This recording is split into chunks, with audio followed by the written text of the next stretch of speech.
Welcome to Wrestling with Heart, a podcast looking at pro wrestlers giving back to their community. Join me, Stanley Carr, as I interview wrestling's hottest names who use their platforms as entertainers to raise awareness and do community service. Hello and welcome to another edition of Wrestling with Heart. This is the show where we talk with professional wrestlers and professional wrestling personalities about their lives in and outside of the ring, as well as doing acts of charity work, community service, volunteering, and spreading positivity. We're always about the positivity here on the show, and with me right now, I've got a very special guest. You are in for a treat here today. He is one of the most legendary professional wrestlers of all time, WWE Hall of Famer, Jake the Snake Roberts. Welcome, Jake, to Wrestling with Heart. Thank you. Yes. Let's talk about your childhood and upbringing. Doing some research on your career. You had a real rough upbringing growing up. Talk about that. Yeah, I had a real tough time coming out of the chute, man. Just I was my mother and father split when I was 5, and I had a brother and sister, but I wasn't around them. They were in different places. I was with my grandparents, and my grandparents raised me the best they could. You know, they did with what they could. They didn't have a whole lot, but they gave me plenty of love. But my grandfather was a hopeless alcoholic. He drank every day. Most of the time, whenever I'd come home from school, he'd be passed out in the chair, and made it tough for me to bring kids over to play or to visit. So that didn't happen.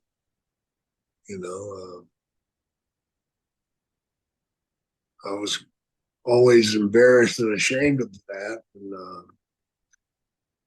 I was a bedwetter up until the time I was about 11. And the sheets would be hung outside. And another thing to shame me and embarrass me. But like I said, they did the best they could. Yeah. Granny. But I stayed with them till my grandmother got sick. She got sick one week and she was dead the next week. Horrible. I was 12 years old. And I went and lived with my father for a short time. And that's when I was molested by my stepmother.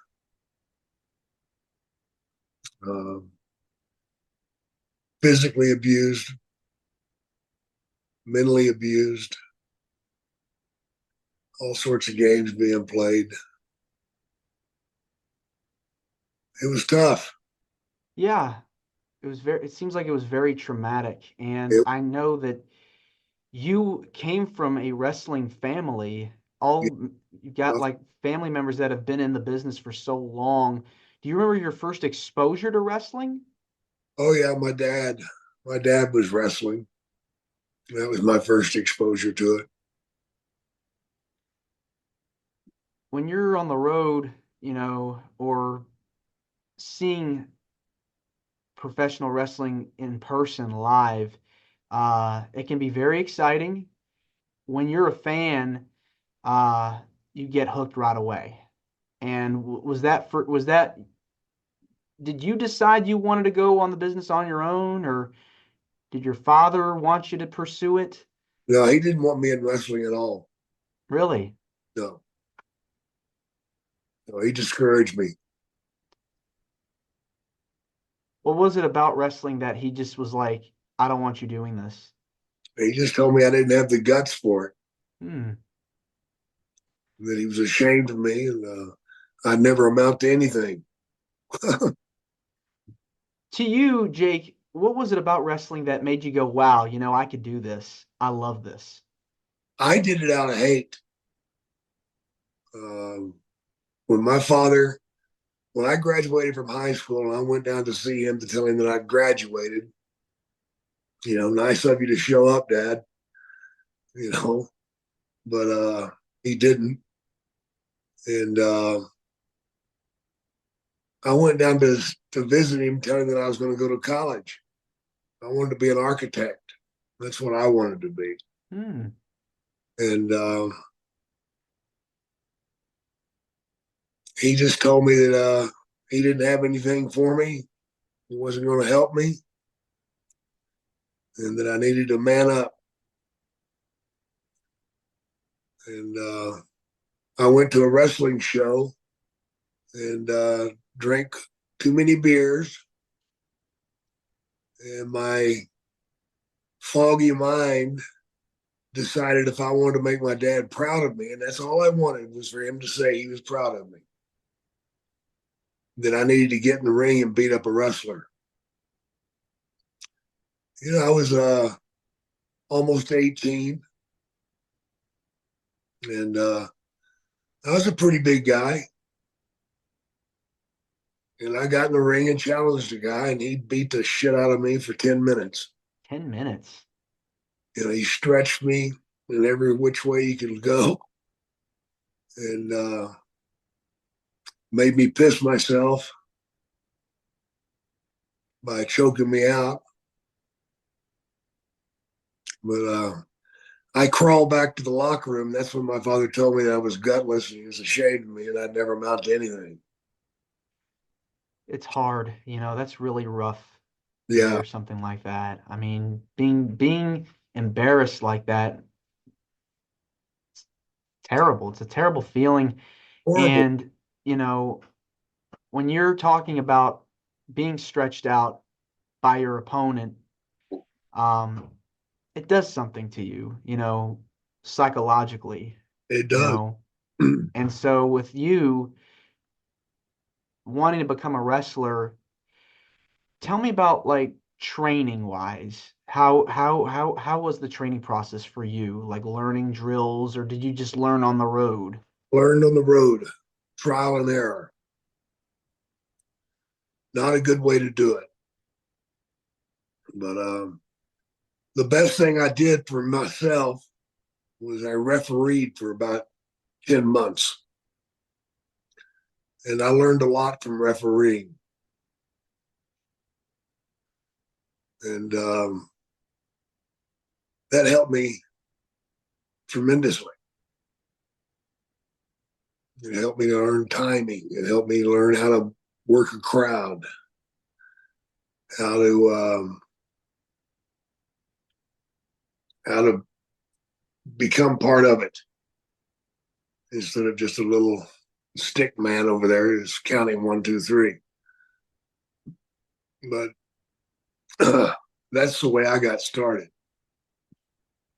And you're moving up the ladder, both literally and figuratively, with the different positions, different roles, and you made your debut in the early 70s. Mm-hmm. Let's talk about those first few matches. You're refereeing, you're doing all these things. What was your debut like? Were It you was hard. nervous? Oh, I was scared to death. Scared to death. Scared to the point that I would freeze up. Just wouldn't move. Couldn't bend my arms. You couldn't bend my legs. I was a stick man. You get over those fears eventually. You start putting in the work and putting the reps in. Um, I got to talk about your character, the snake. Mm-hmm. Where did that come from? A 6-pack and a joint, basically. Riding down the road, listening to Monday Night Football. They were talking about Kenny Stabler.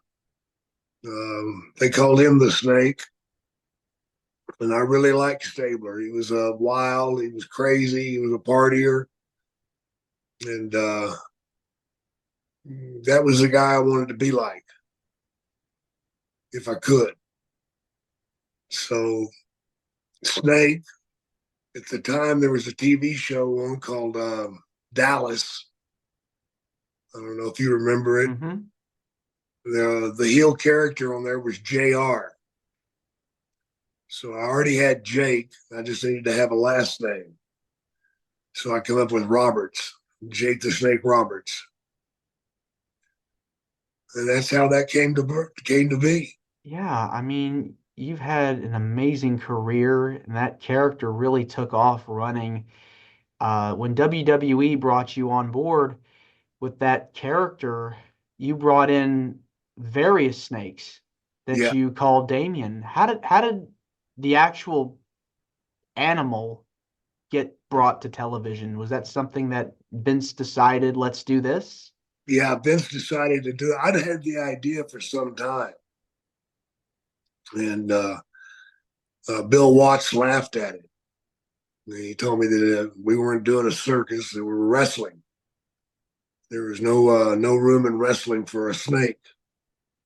Why don't he kick himself in the ass for that? But uh, Vince wanted to go with it, but there was one problem. I was terrified of snakes, Hmm. and still am today. I'm terrified of snakes, man. What was it about snakes that made you just afraid, frightened? The fear of getting bit, by a poisonous snake. The pythons aren't poisonous, but they leave a hell of a mark on you. Yeah, that's true. I've been bit about a dozen times, and all but 3 times I had to have stitches. But part of it, I, Yeah. and it bit a couple of other guys. It bit Andre on the shoulder. He didn't even know it. Broke off 2 fangs in him. Wow. I mean, I guess getting bit, would you say it's better than being slammed in the ring or being tossed around in the ring? What hurts worse? I think the getting bit does. Yeah. It really messes with your mind. Hmm. Okay. All right. To look down and see an animal chewing on you is a frightful experience. Yeah, I can imagine. I can imagine. So you've had just, as we'll talk about throughout the podcast, you've been inducted into the WWE Hall of Fame and had an incredible career over your time in the business. Who have been some of your favorite opponents to work with over the years? Oh, Ronnie Garvin, Ricky Steamboat, DiBiase. Those are some of my favorites. Yes. I mean, getting to work with those guys, also got to work The Undertaker at WrestleMania 8. Yeah, What was that like? that was easy. Easy peasy. You're currently with AEW as well. Tell me about your experience there. It's been wonderful, man. Just Tony Khan is a super guy, really a super guy. And I really treasure the time that I've been there. Really Yeah. do. They've been so upfront, so good to me. Uh, it just blows my mind that they still want me there. And they've got amazing talent, you know. They got too much talent. They got way too much talent. Uh, Makes it hard to focus on anybody very long. When you think about today's wrestling, I think it's on a high right now because there's so many companies, they're doing really, really well. When you think back, when you look at the current roster today of all the people and all the companies, who are some guys that you wish you could say, I'd love to have a good match with this person? Randy Orton. Um, oh gosh, MJF,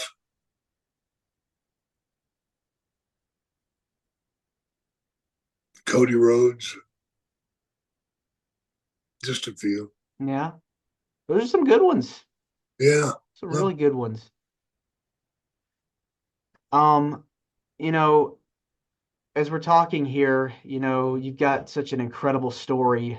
I want to talk about some of the stuff that you've done outside of the ring, as far Mhm. as charity work or things in your community that that like you've made a difference in someone's life. Is there anything that you can tell me or share with me and the listeners and viewers that are watching this podcast about something that you've done to help out in your community? I'm all about sobriety, and I go to rehabs fairly often and speak and share my story. And it's helped a lot of people. We did the documentary, The Resurrection of Jake the Snake Roberts. We did that.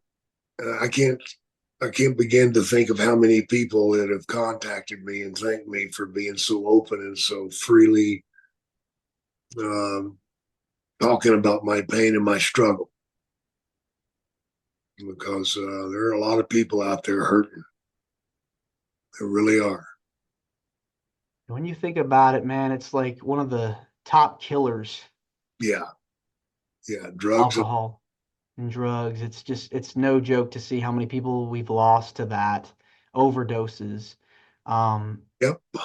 when you talk to these people, what's something that you say to them that kind of motivates them to change their life for the better? That they can have hope again. When you're down and out and you're caught up in that weave of just going in and out of consciousness, basically because of the drugs and the alcohol, um, you lose hope, and you don't think you'll ever get it back. You'll never have another dream, but you can dream again. You can have hope again, but it starts with sobriety. You got to get sober, man. You got to get clean, and that's what I preach, man. Is no matter how many times you fail, get up and try again. Sooner or later, it works. I'm living proof of that. I went to several rehabs, you know, and four to be exact, and it didn't work. But I moved in with Diamond Dallas Page, and I got sober and clean there, and doing DDPY yoga um, brought me a lot of peace, and it also gave me hope again. Because when I started doing it, I could barely get out of a chair. I was so out of shape, 320 pounds, well, 313 pounds, I think it was. But I couldn't get down on the floor unless I just got fairly close and just threw myself on the floor. That's the only way I can get down. But after weeks of doing DDPY yoga, I got to where I could do a lot of things again, a lot. And I started noticing my body changing. And after several months, I got on the scale and realized I'd lost 30 pounds. And without dieting, you know, the first three letters of diet's not good. Die. you know, you don't want to do that. No, no. And you really have to put in the work, just like with anything in life, you really have to put in the work to make sure you're on the right path.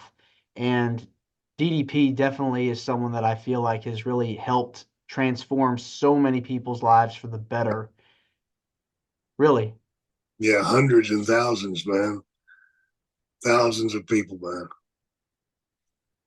Yeah, it's just when you're with him, what stuff is he telling you advice that you're still like taking with you now?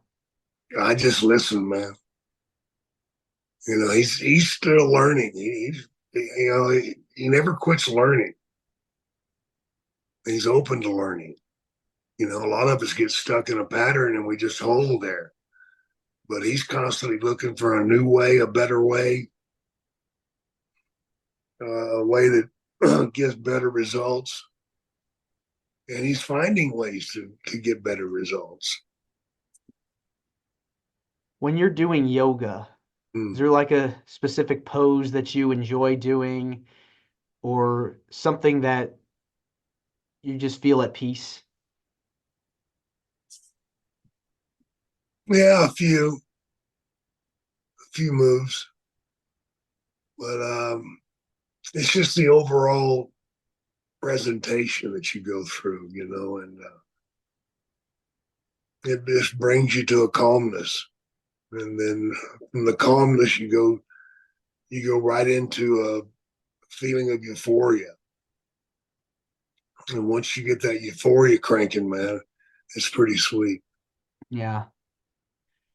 And, the fact that you're still with us now and you're going through this transformation and you're talking to these people and giving them the advice. I mean, that's just so important that you don't want to touch alcohol or drugs or I fall don't. into that trap because it really can be horrible, Oh, horrible road to go down.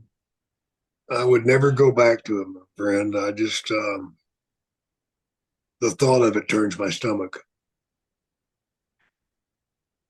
What is it about giving back and sharing your story with others that gives you joy and makes you feel good? Well, each time I give that story out there, it gives me strength to continue, and listening to other people's story gives me strength. And you don't want to fall back into that slimy pit of crap, man, of not having any hope, not having any joy, not having any love. You just don't want to fall back into that. It's very, like I said earlier, you have to really want to change. You have to Oh, really want to be at the best that you can be, both in the ring and out of the ring, because you want to be a positive influence. And that's one of the reasons why I started this podcast was to talk about the good aspects of the business, the good aspects of life that you can live and choose to live and make a difference. And I think you have exemplified that, living proof that you can change for the better and try to help make the world a better place. well, thank you. I appreciate that. Yes, absolutely. Jake, this has been wonderful getting the chance to speak with you. Before we go, I want to talk about your podcast, The Yeah. Snake Pit. How did you start that, get that up and running? What made you want to decide to do it? Well, Diamond Dallas Page and I started the podcast together. And then after a short period of time, he bowed out and I took over. But I just enjoy it, man. We do a thing where we let the fans ask the questions, and I really enjoy that segment. We do that once a month, but the rest of the time we're going from territory to territory of my career, and it's just fun reminiscing and going back over it and picking it apart a little bit, trying to understand it. But it's all good, man. We enjoy the hell out of it. Yeah. And how long have you been doing it for? A couple of years now. Okay.